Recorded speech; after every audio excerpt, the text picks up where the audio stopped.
Welcome to Poddy, your daily briefing AI and tech news, March 9, 2026. All right, folks, let's jump right into today's AI and tech news briefing. We're covering three key stories that are making waves. First, the resignation of OpenAI's head of robotics over ethical concerns. Second, a deep dive into the QN35 family's performance on shared benchmarks, highlighting how models like the 27B and 35B are holding up. And finally, ChatGPT's steady climb as one of the world's most visited websites, with some thoughts on whether it could overtake Facebook. This is all based on solid sources from Reddit and elsewhere, so no speculation here, just the facts and their implications. It's fascinating how these stories tie into the bigger picture of AI's growth and challenges.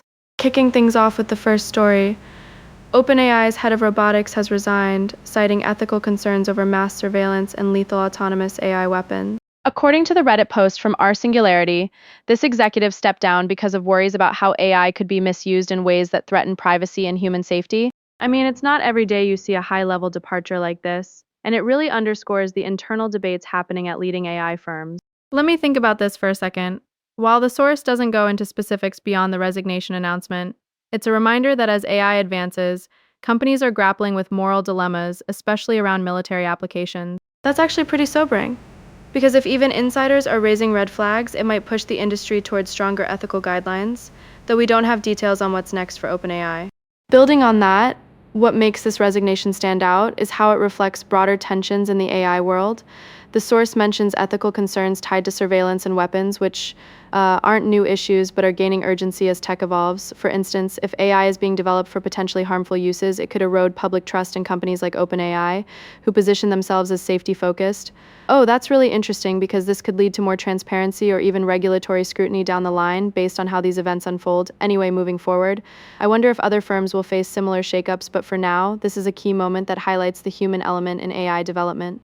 Shifting to our second story, let's talk about the QN35 family and their performance on shared benchmarks, as discussed in that Reddit thread on Local Llama. The main takeaway is that the 122B, 35B, and especially the 27B models retain a lot of the flagship's performance, while smaller ones like 2B and 0.8B struggle more with long context and agent tasks. Wait, I was gonna say that's surprising, but actually it's expected that bigger models handle complexity better.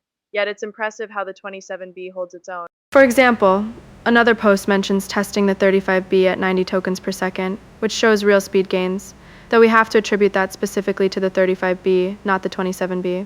This could mean more accessible AI tools for everyday users, since these models are efficient without sacrificing too much capability, and it might influence how developers choose models for applications. Diving deeper, the benchmarks reveal that QN larger variants are competitive, which is a big deal for the open source community. In the source, they emphasize how the 27B retains performance in various categories, making it a versatile option for things like local deployment. That's wild because it challenges the idea that you need massive resources for high-quality AI. Smaller teams could leverage this without breaking the bank.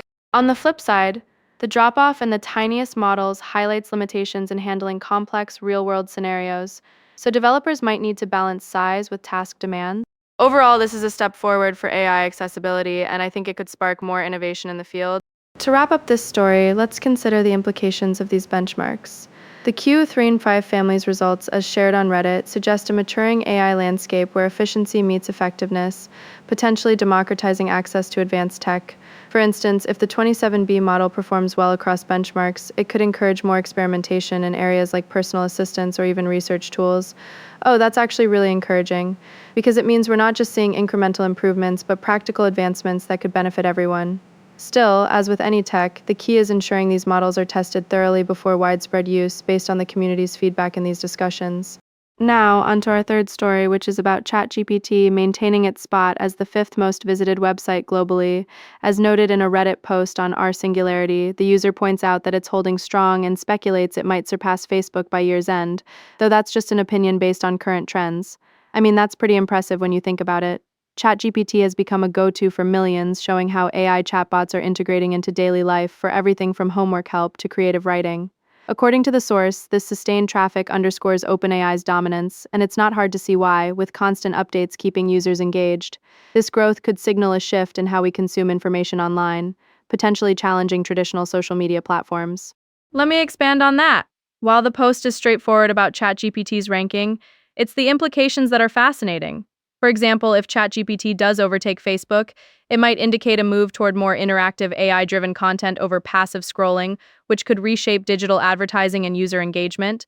I was going to say that's a big if, but given its current trajectory, it's not out of the question.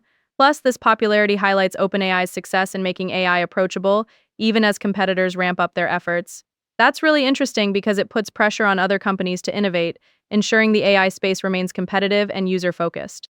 Wrapping up this discussion, ChatGPT's web dominance is a testament to how quickly AI has become mainstream.